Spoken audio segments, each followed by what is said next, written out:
Oui, c'est ça, la semaine décisive après les manifestations et les violences surtout qui ont marqué les manifestations de samedi. Le Premier ministre doit recevoir les formations politiques, les gilets jaunes, des débats au Sénat et à l'Assemblée nationale. Eh bien, c'est avec Yann Brossat que nous sommes aujourd'hui, qui est adjoint à la maire de Paris et qui est aussi du Parti communiste.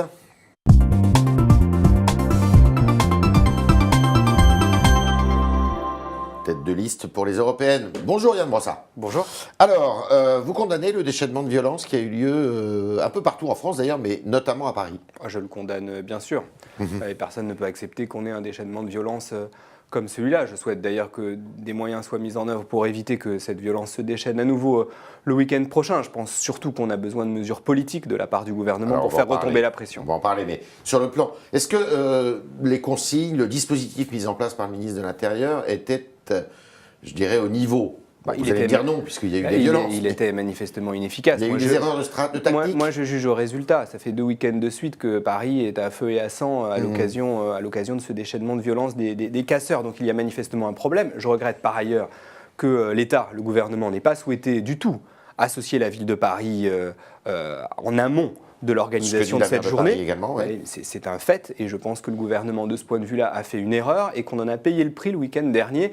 Après tout, les élus ne sont pas les plus mal placés pour savoir ce qu'il faut faire, à la fois la mairie de Paris, mais aussi les maires d'arrondissement. Qu'est-ce qu'il faut faire? Mais je pense qu'il faut mettre hors d'état de nuire un certain nombre de groupes de casseurs. En l'occurrence, on a des casseurs qui se sont livrés à des violences absolument invraisemblables. Il y a pas mal de gilets jaunes, si on regarde le profil des personnes interpellées. L'écrasante majorité des gilets jaunes sont des gens pacifiques qui veulent simplement vivre de leur travail. J'en ai encore rencontré à Lorient hier. Ce sont des gens qui simplement portent un certain nombre de revendications sur le pouvoir d'achat. En revanche, il y a parallèlement à cela un certain nombre de groupes violents qu'il faut évidemment neutraliser. Y compris l'ultra-gauche. Oui, l'ultra-droite. Vous savez, ce sont les violences dont il faut se débarrasser, qu'elles viennent de gauche ou de droite. Faut-il interdire, si jamais il y a une manifestation la semaine prochaine, faut-il carrément, purement et simplement l'interdire? Non, moi je pense qu'il faut surtout que le gouvernement prenne un certain nombre de mesures Alors concrètes. Avant d'être un problème d'ordre public, c'est un problème politique. Et quand je vois ce matin que 72% des Français, malgré les violences, continuent à soutenir les gilets jaunes, c'est bien qu'il y a un problème politique et que les gilets jaunes touchent du doigt un problème profond dans notre société qui porte sur le pouvoir d'achat. Alors, Édouard Philippe, à la demande du président de la République, va recevoir les chefs de parti représentés au Parlement. Le Parti communiste en sera, évidemment. Vous n'y serez pas, vous, mais vous serez représenté par le secrétaire national, M. Troussel, le nouveau secrétaire national du Parti communiste, M. Chassaigne, qui dirige le groupe à l'Assemblée nationale. Et au Sénat, ça sera... Éliane Assassi. Et voilà. Qu'est-ce que vous attendez de cette réunion? Moi, je pense que... C'est aujourd'hui que vous êtes reçu. C'est effectivement aujourd'hui à 18h. Je pense que le gouvernement ferait bien d'entendre la colère qui s'exprime partout sur cette question du pouvoir d'achat. Nous allons faire trois propositions très concrètes. La première, c'est que le gouvernement doit renoncer à la hausse des taxes sur le carburant, dont tout le monde a bien vu, c'est un préalable à tout. Et tout le monde a bien vu que c'est une mesure qui n'est pas une mesure environnementale, c'est une mesure qui vise simplement à taxer une fois de plus les familles modestes. C'est la taxe carbone dont vous parlez. C'est la taxe carbone. Deuxième mesure que nous allons proposer, c'est le rétablissement de l'impôt sur la fortune. Parce qu'il est aberrant que depuis 1 an et demi, le gouvernement ait supprimé l'impôt sur la fortune. C'est un cadeau. L'impôt sur la fortune sur les valeurs mobilières. Oui, c'est très concrètement un cadeau. 4 milliards d'euros. C'est 4 milliards d'euros, c'est-à-dire exactement ce que rapporterait l'augmentation des taxes sur le carburant. Et par ailleurs, c'est quand même un cadeau de 33 € par jour pour des familles qui ont quand même des revenus assez considérables. Et puis troisièmement, nous allons demander que le gouvernement réfléchisse très sérieusement à une hausse du SMIC. Nous proposons une hausse de 200 € au 1er janvier. C'est indispensable. Mais comment on la paye, cette hausse?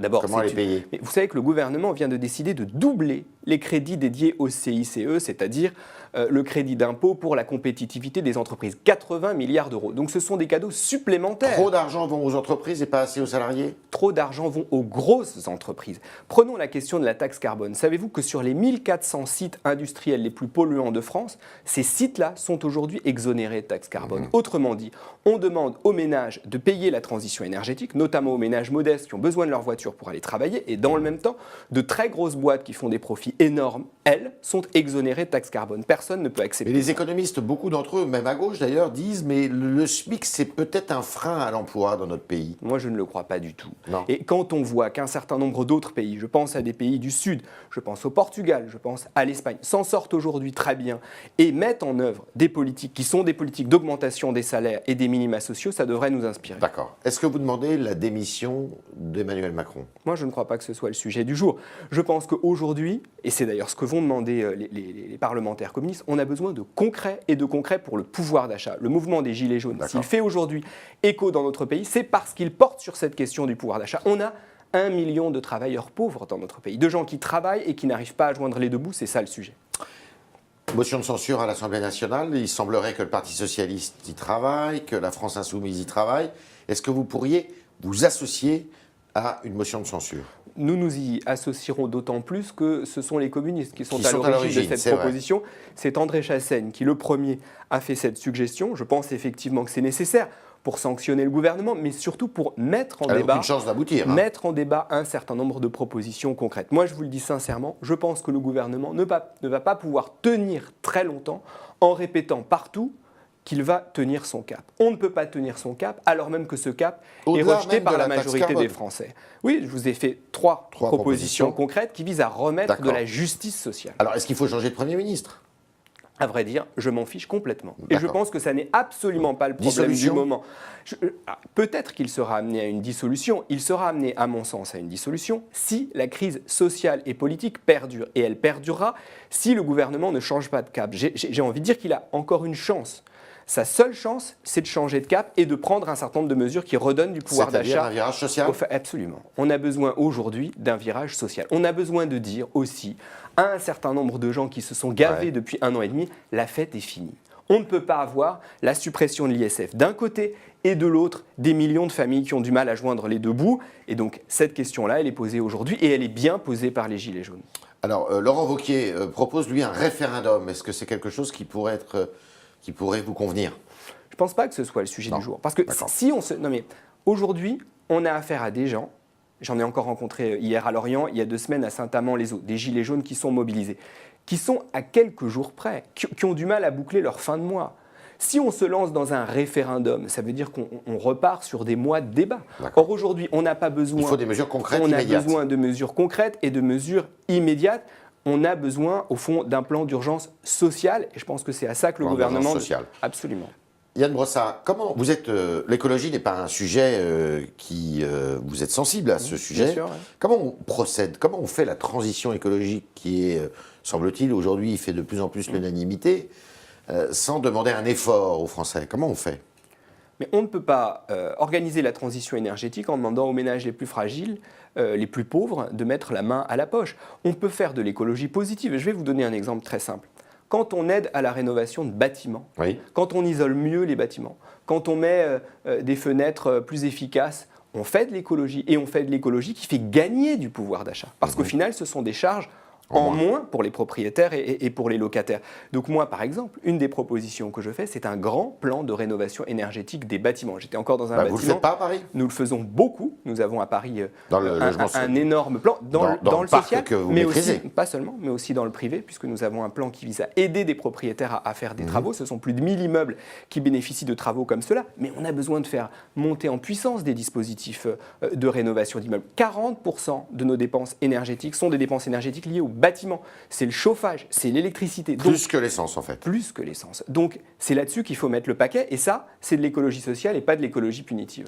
Alors, je disais que vous étiez doté d'un nouveau secrétaire national au Parti communiste, M. Fabien Roussel. Ça vous convient? Oui, d'ailleurs, moi cette nomination vous convient? Tout à fait. Cette élection. Je suis très heureux que Fabien Roussel soit notre Il fallait nouveau tourner une secrétaire page national. après. Mais il y a en tout cas besoin que le Parti communiste se fasse entendre. Oui. Et Fabien Roussel, qui est député du Nord, député du bassin minier, qui a d'ailleurs gagné au 2e tour face au Front National, est quelqu'un qui est capable d'exprimer la voix de cette France qui est en colère, qui se mobilise en ce moment avec les Gilets jaunes et qui a soif de justice sociale. Et je pense que cette voix-là, il est important qu'elle se fasse entendre à l'échelle nationale. Plus que la voix de Pierre Laurent? Moi, je ne suis pas là pour comparer. Pierre Laurent a été un bon secrétaire national du Parti communiste. Ouais. Aujourd'hui, je suis très heureux que Fabien Roussel porte notre voix. Mais alors la dernière fois que vous êtes venu ici même, vous m'aviez dit des choses peu agréables pour la France Insoumise et notamment pour Jean-Luc Mélenchon. Or lui, Fabien Roussel, il tend la main justement à la France Insoumise, semble-t-il. Moi je dis une chose simple, on a eu des échanges parfois compliqués, parfois difficiles avec la France Insoumise. Bon, cela dit, un jour il faudra bien que la gauche se retrouve. On ne va pas laisser Emmanuel Macron continuer à mener sa politique de casse indéfiniment. Donc la gauche devra se retrouver. Est-ce qu'on peut le faire tout de suite en un claquement de doigts? Je ne le sais pas. La France Insoumise a plutôt aujourd'hui tendance à créer son propre chemin, à tracer un chemin indépendamment du reste de la gauche. Mais un jour, oui, bien sûr, et Fabien Roussel a raison, il faudra bien qu'on se retrouve. Parce que si on veut gagner, il faudra bien se rassembler. Est-ce que c'est quelque chose qui peut se faire d'ici aux européennes? Vous pouvez faire cause commune? Je ne le sais pas. Moi, je continue évidemment à tendre la main à tout le monde. Vous êtes chef de file, hein? Je suis tête de liste du Parti communiste. Je m'engage dans cette campagne. Quand est-ce qu'on connaîtra la liste? À fond, on la connaîtra sans doute d'ici le mois de janvier. Les communistes s'exprimeront d'ailleurs par un vote sur ce sujet. Moi, oui, elle sera validée par un vote? Elle sera validée par un vote de nos adhérents, comme le prévoient nos statuts.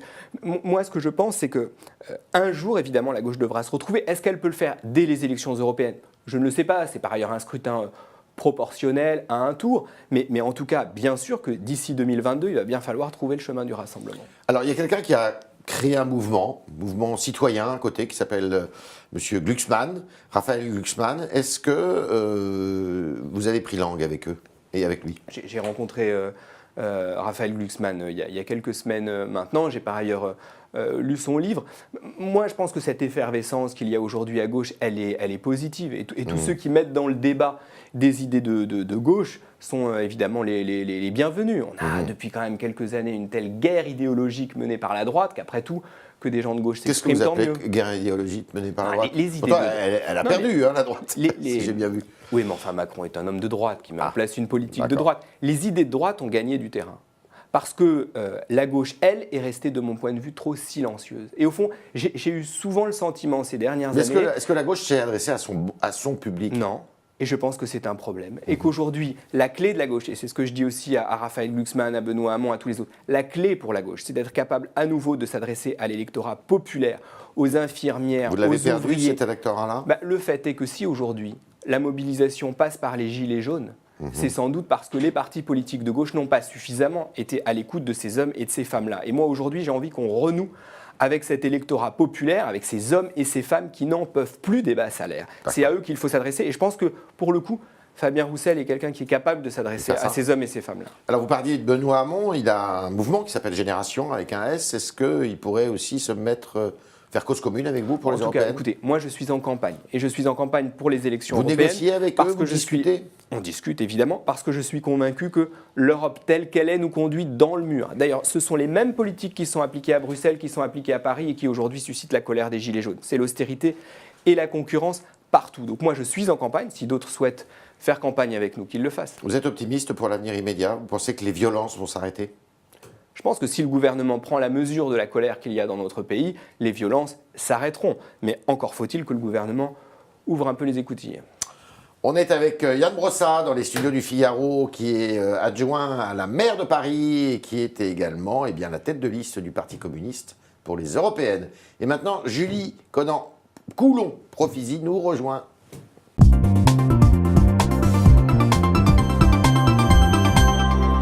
Bonjour Julie. Bonjour Yves. Bonjour Yann. Alors, bonjour. Les questions des internautes. Ça réagit énormément sur le chat du Figaro. On va commencer par une première question d'un habitué, Flo Dupont. Ne pensez-vous pas que le mouvement des Gilets jaunes s'est tellement élargi qu'il ne s'agit plus d'une demande de baisse des taxes, mais une demande profonde de changement de système politique? D'abord, les Gilets jaunes, j'en ai rencontré, donc je parle en connaissance de cause. J'en ai rencontré à plusieurs reprises et à chaque fois que je fais des déplacements en région, je tiens à aller les voir. Moi, ce que j'entends quand même principalement, c'est une mobilisation sur les conditions matérielles de la vie. C'est la question du salaire, c'est la question du niveau des retraites, c'est la question de la précarité dans l'emploi. Et donc je pense que c'est d'abord une question de pouvoir d'achat. Après, il y a effectivement une deuxième question qui se pose. C'est qu'est-ce qui fait qu'on a aujourd'hui un gouvernement qui est à ce point déconnecté de la réalité? Et donc là, ça pose évidemment la question de nos institutions. Il y a un problème de redistribution des richesses terrible dans notre pays. Et les gens... prenons la question de l'impôt sur la fortune. honnêtement, quand Emmanuel Macron a décidé de le supprimer, les communistes et quelques autres, on était assez seuls sur cette question. Or, aujourd'hui, cette question de l'impôt sur la fortune, elle revient dans toutes les discussions que j'ai avec les gens qui se mobilisent, avec les gilets jaunes. Donc ça veut dire qu'il y a la perception d'une injustice. Alors, une question d'Antimac, qui est un peu dure. Que peut encore apporter le Parti communiste français au débat politique en France ? Moi, je crois qu'on a besoin du Parti communiste, qu'on a besoin des communistes, parce qu'on a besoin de justice sociale. Et que justement, dans ce moment où beaucoup de gens sont révoltés par les injustices, on a besoin du Parti communiste. On vit quand même dans la 6e puissance économique du monde, et dans cette 6e puissance économique du monde, il y a 9 millions de pauvres, dont 3 millions d'enfants. Donc l'idée du partage, cette idée que défendent les communistes, c'est une idée qui n'est pas à côté de la plaque, elle est au contraire complètement d'actualité. Quand vous voyez ce qui se passe là actuellement, le désordre, les revendications, il n'y a pas un côté un peu lutte des classes là, dans ce qui se passe ?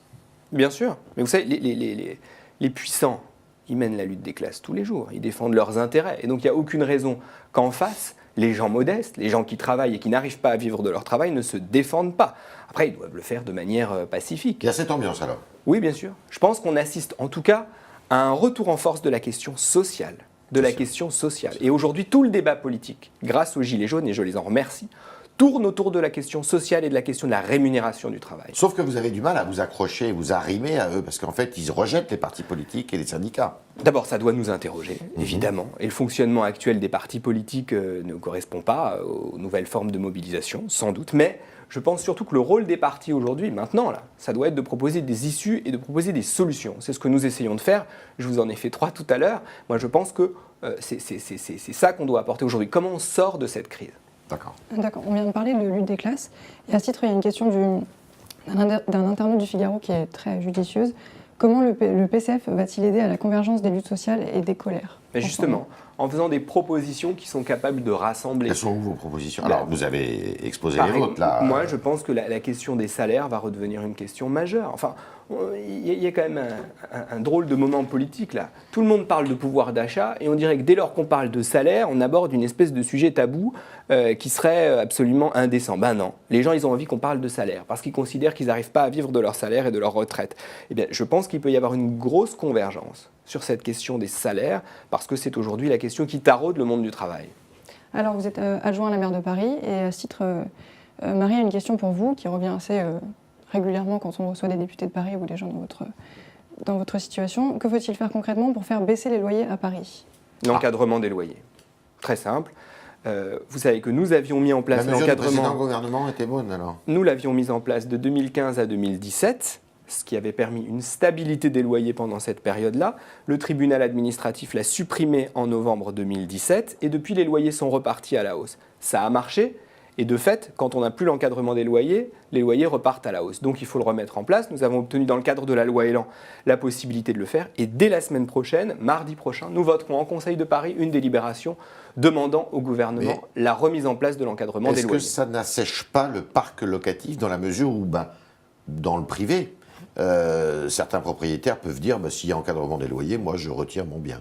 Ça n'est pas ce que nous avons observé pendant l'année 2015-2017. On n'a pas non plus observé, contrairement à ce que disaient certains, une baisse de la construction de logements pendant cette période-là. Ouais. Donc moi je suis très favorable à l'encadrement des loyers. Dernière question ? Alors c'est une question de Gilles. Donc vous êtes tête de liste aux européennes pour le Parti communiste. Et est-ce qu'on peut envisager une alliance avec la France insoumise ? On en a parlé tout à l'heure. Moi, je suis ouvert à toutes les alliances possibles, encore faut-il se respecter. Et de ce point de vue-là, il y a encore un peu de travail. Ah, c'est une bonne conclusion. Merci Yann Brossard, merci à vous, tête de liste du Parti communiste pour les européennes, adjoint à la maire de Paris. Merci beaucoup d'avoir répondu à nos questions. Merci Julie Coulon-Profisi, pardon tout à l'heure d'avoir écorché votre nom, qui s'est fait la traductrice, l'interprète de vos questions. Et à demain, si vous le voulez bien.